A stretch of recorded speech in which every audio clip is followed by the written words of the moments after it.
لە سیمای میمکە سعدەدا هێشتا تاڵیەکانی ژیانی دوای ئەنفال کاڵ نەبووتەوە. ناوەکەی بە واتای خۆشحاڵی دێت، بەڵام و خۆی دەڵێت تەنها لەوەدا خۆشحاڵە کە بە سەربەرزی ژیاوە و دەستی لە کەسپان نەکردووەتەوە.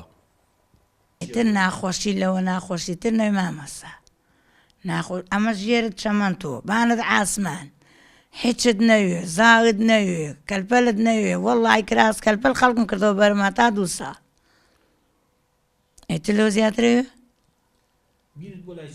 وەڵا بیرم بۆ لایەوە ڕێمت ئیش بکەم و مناڵەکانم خۆزای بنێم لە مەکتەب گەورە بوون و خوا ڕەحمان لێ بکە بیرم لەوانەوە کرد. ئەم ژنەکە ئێستا تەمەنی سەروی 6 ساڵە، یەکێک لە بەجێماوانی ئەنفالە. هاوسەر و باوک و دایک و برا و زیاتر لە 50 کەسی خانەوادەکەی بەر ئەنفال کەوتون. ئەو دوای 6 مانگ زیندانی لە تۆپزاوە دەگەڕێتەوە و 4 کچە بۆ بەجێماوەکەی گەورە دەکات.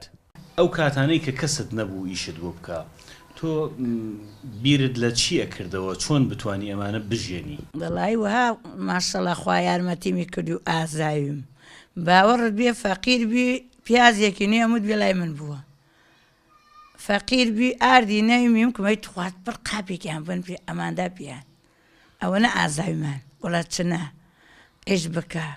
تۆ ماوەی چەند ساڵ ئیشت کرد تا ئەم مناڵانە گەورە بوو؟ وەڵا حتا ڕاتبمان بۆ کریا. هەستت نەکرد ئەو ئیشەی تۆیکەی قورسە؟ ئەی چی بکەم میلاکی شەوی مەمت بعد دەست لە خەڵپان و نەکەم با ئیشەکە بکەم میلاکەوم کەف خۆم. تۆ هیچ کوڕ و برا ئەوانە نە برامەیە نە مامەمەیە نە خاڵۆمەیە کاستی ئەنفالە. هەمووی ئەنفالە؟ ئارە وەڵا هەمووی ئەنفالە. خۆت توانیت جێی هەمووی بگریتەوە بۆ مناڵەکە؟ وەڵای تر پەناوە خوا گرتمەتەوە پەنای خوا و ڕشەکەی ئێوە. چیرۆکی میمکە سعدە لاپەڕەیەکی تری ناو چیرۆکە کاریگەرەکانی ئەنفالە. ئەو کاتێک لە ئەنفال گەڕاوەتەوە بێکەس بووە، شانی داوەتە بەر هەموو جۆرە ئیشێک بۆ ئەوەی سەربەرزانە بژی. 4 کچی گەورە کردووە کە دوانیشان خاوەن پێداویستی تایبەتن.